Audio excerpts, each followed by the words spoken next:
Hey, a little bit of a pre-video disclaimer. You should probably go watch the Two Trains Theory video first before you watch this one. Just that way you really understand what I'm talking about here. It's a little long, but it'll all make sense when you actually watch the video. My video is not going to make much sense unless you go watch his video first. I'll even link it up in the corner for you and in the description. I just suggest you go watch it because there's a lot of good stuff in there, but I won't keep you too long. See ya.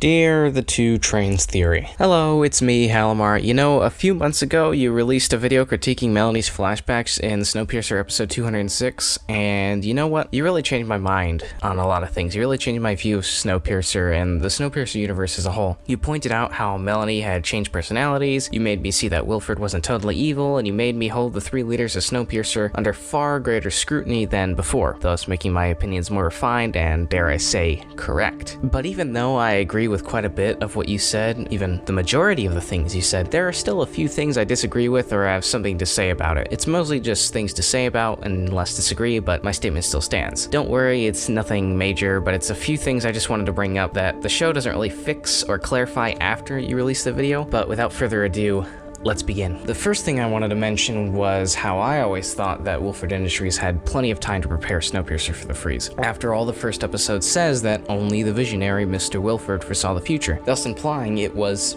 in the future, not so much the present, and not so much as just knocking on their back door, thus implying that he had a bit of time to prepare. Of course, with all that extra time, that doesn't mean that Wilfred Industries could have made more ARC trains or that the government would have even known about Snowpiercer, because of the large window of time, and it's not really that hard to keep private property secret as long as it's legal. Not to mention that the government was likely more focused on other means of survival, and not whatever some eccentric billionaire was doing with his train set. But the significant issue with additional ARC trains go is that Snowpiercer would have been seriously resource intensive, both literally and figuratively. For one, finding everyone necessary to keep humanity going while also micromanaging each of the 2,700 passengers would have been a logistical nightmare, especially since everyone has their own individual needs and humans aren't all the same. Not only would all of these needs have to be planned for and accounted for, but the needs of the train would also have to be considered as well. My point is, converting Snowpiercer from a luxury liner to an ARC train would have taken tons of time. I mean, imagine having to switch all of those cars into a single stretch of 40 miles, and since it's a luxury liner, then there wasn't likely any such a thing as AgSec, which takes up a large portion of the train space. And given the fact that there is no point in an AgSec before the freeze, Wilfred Industries would have had to have designed, tested, and manufactured up to 131 greenhouse cars and surely hundreds of other agriculture cars. Either way, with all the extra time, I still don't think it was really that much time in advance either. When Layton and Zara argue in Season 1, she says that the temperature was dropping like a stone in the middle of a dream. So with that time it took to freeze Earth, along with humanity preparing to launch CW7, I'd say that they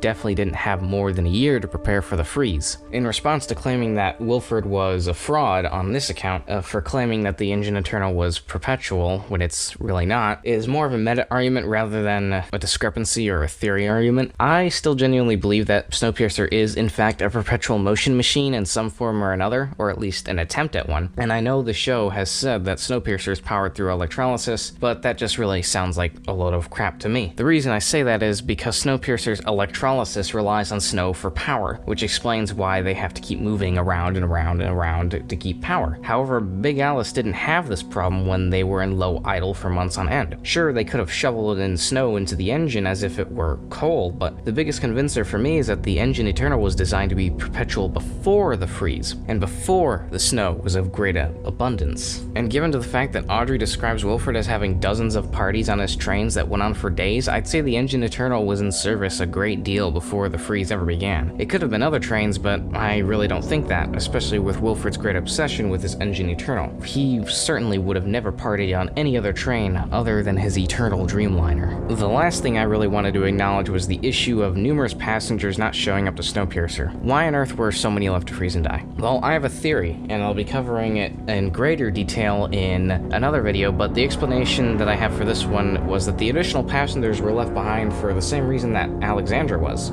Wilfred. Ben and Melanie only had so much time to escape Wilfred and steal the trains for themselves, so it really makes sense for them to leave the passengers behind if you consider that Snowpiercer wasn't meant to depart once the engine was done cycling up. which, mind you, was only established because Wilfred ordered them to leave once he was on the train again, which was only caused because of the threat of the tailies. And since Bennett and Melanie likely knew that everyone wasn't going to board yet, and Wilfred was likely going to leave them anyway, the choice was really taken out of their hands if they wanted to ditch the enemy. So, not only was the choice taken out of Melanie's hands to save Alexandra, but it was also taken out of their hands to save the passengers that were left behind. But that's all I really have for you, Triple T. Outside of that, you really made a good video, and you really wound up changing more about me than I'm likely to change about you in the end. These are just things I had to get off my chest for either you or just the Snowpiercer community in general, but either way, take it easy, and I'll see the audience in another video.